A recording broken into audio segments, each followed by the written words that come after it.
各位，九龍灣奸劫案疑犯喺警署羈留期間吊頸自殺，送院之後證實死亡。警務處處長盧偉聰話：十分重視事件，會循多方向調查，包括係咪涉及警方疏忽或者漏洞。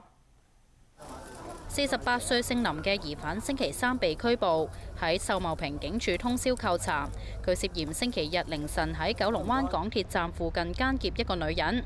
今朝9點幾，警方發現疑犯喺羈留室內吊頸昏迷，送到聯合醫院之後證實死亡。據了解，疑犯係以俗稱 LAN 線嘅電腦上網線上吊。消息話，疑犯進入羈留室之前曾經被搜身。羈留期間有警員定時巡查並檢查羈留室，而喺發現疑犯吊頸前嘅一次巡查，警方冇發現有可疑嘅情況。大約20分鐘就發現疑犯自殺。警務處處長盧偉聰出席區議會會議嘅時候話，警方有嚴謹程序處理被羈押人士。對於今次有疑犯喺羈留室自殺高度重視，會循多個方向調查。點解佢會攞到嗰個用嚟吊頸嘅物品啊？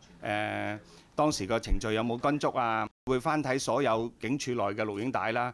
會睇下當時有冇同事係真係疏忽啦，又或者係程序上有個保安漏洞呢？我哋呢個全面都會睇。如果我哋查完之後，有呢個任何人要為呢件事件負責呢，我一定會嚴肅跟進。涉案嘅秀茂坪警署屬於東九龍總區，現時已經交由西九龍總區重案組調查呢一宗疑犯喺警署羈留室自殺嘅事件。有解剖驗屍報告之後，亦都會一併交由死因庭處理。至於死者涉及嘅奸劫案，警務處處長盧偉聰話：女事主有失物未揾返，仍然會繼續調查。無線電視記者簡慧儀報導。有前線警員話，警方內部指引列明疑犯進入羈留室要搜身。有立法會議員認為事件反映看管有漏洞。為咗確保被羈押人士嘅安全，警方2年前起翻新警署羈留室嘅設備。曾經介紹黃大仙警署羈留室改用加密鐵網，牆角等邊緣全部磨完，入邊亦都設有沖廁系統嘅座廁。基於私隱，閉路電視唔會影羈留室內嘅情況。有前線警員話，疑犯被帶到警署嘅時候，先要搜一次身，而喺羈留室過夜之前，就要經過俗稱打包頭嘅程序，即係再徹底搜身。所有個人物品由警方保管。收到差館咧，即係都會做一啲搜身嘅，咁都會全身搜身。不過咧，佢有啲貼身衣物咧，就未必要去除嘅。咁但係如果去到一啲我哋可能覺得佢有危險性，或者係即係我哋需要擺入倉咧，咁我哋有機會咧進行level 即係我諗第3程序嘅搜身咧，就話連貼身衣物都要睇埋，鞋帶都唔會拎入去俾佢。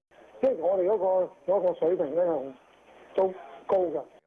如果疑犯因為一啲原因，例如係再落口供而離開咗羈留室，再翻返去嘅時候，使唔使再搜身呢？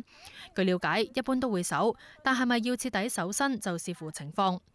警隊內部嘅守則列明，搜查範圍係點，要考慮被羈留人士涉及嘅罪行、刑事記錄、暴力程度同埋有冇自殺傾向等等，確保佢哋冇藏有任何可能傷害自己或者他人嘅物品。有立法會議員對有疑犯喺警署內自殺表示震驚。如果真係有疑犯能夠喺警署裏邊上吊到嘅，就一定係有漏洞啦。你知道咧，就係警方咧，因為佢係有一個好沉重嘅責任咧，係要看管嘅疑犯。點解佢會能夠有一啲嘅可以上吊嘅手頭嘅可以用嘅嘢器具啊，或者等等咧，或者衫褲啊嗰啲？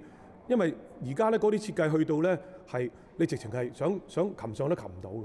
即係照計就個可能性真係好細嘅，咁所以我都係覺得好匪夷所思嘅，真係。